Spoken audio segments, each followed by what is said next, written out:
Welcome to clickmyproject.com.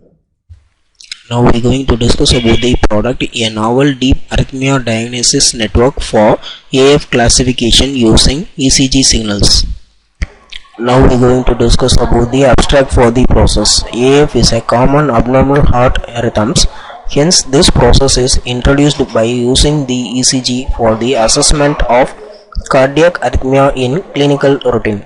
Also this process introduces the deep learning based convolutional neural network framework, which is previously trained on a general signal dataset, is transferred to carry out the automatic ECG arrhythmia diagnosis by classifying the patient's ECG into an corresponding cardiac conditions.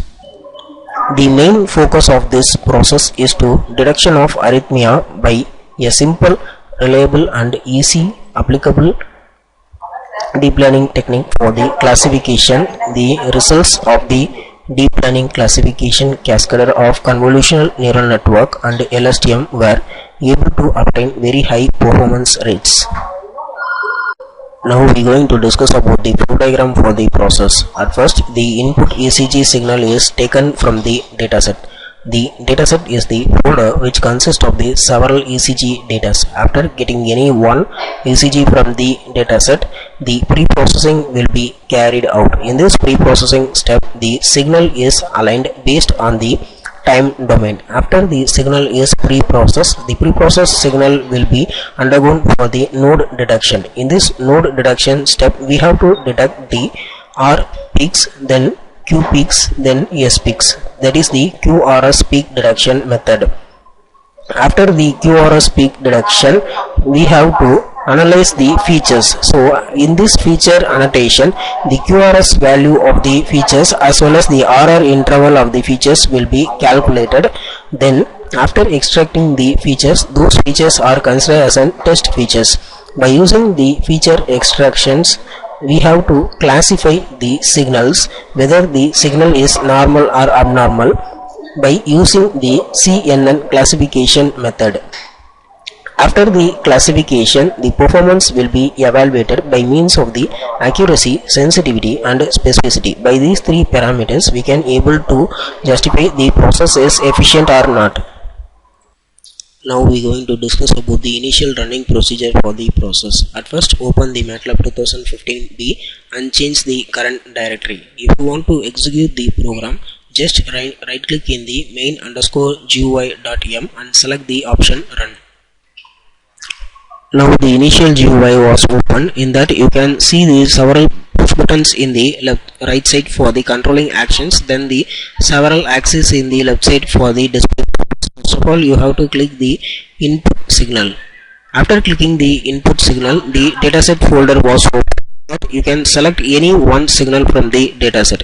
After the selection of the corresponding signal from the dataset, the corresponding signal will be displayed in the axis with the title input signal. After getting the input, the pre-processing will be carried out. In this pre-processing step, the signal is filtered and then converted into a time domain. After the pre-processing, the peak detection will be carried out. In this peak detection steps, the each and every peak node will be detected and then plotted in the red color indication mark. After the peak detection, the QRS detection will be carried out. So we have to detect the QRS signal. So after clicking the button QRS, the QRS results will be displayed like this. Like this, each and every peak will be detected and then the reference peaks will be plotted here.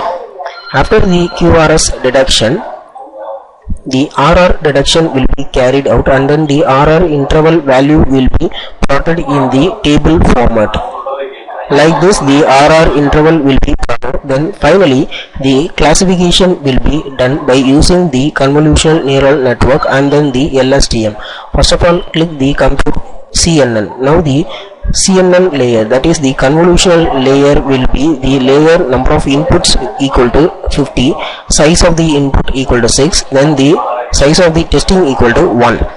Then the pooling layer data will be shown here, and then the activation function values will be shown here. Finally, we have to compute the classification.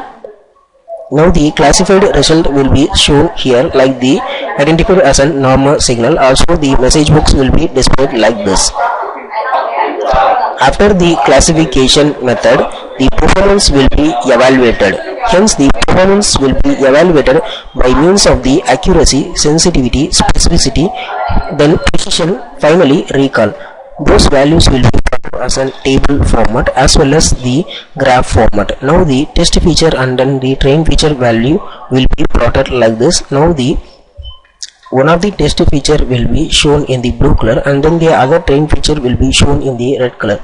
Now the one of the test feature is matched with the train feature is shown in the graph format.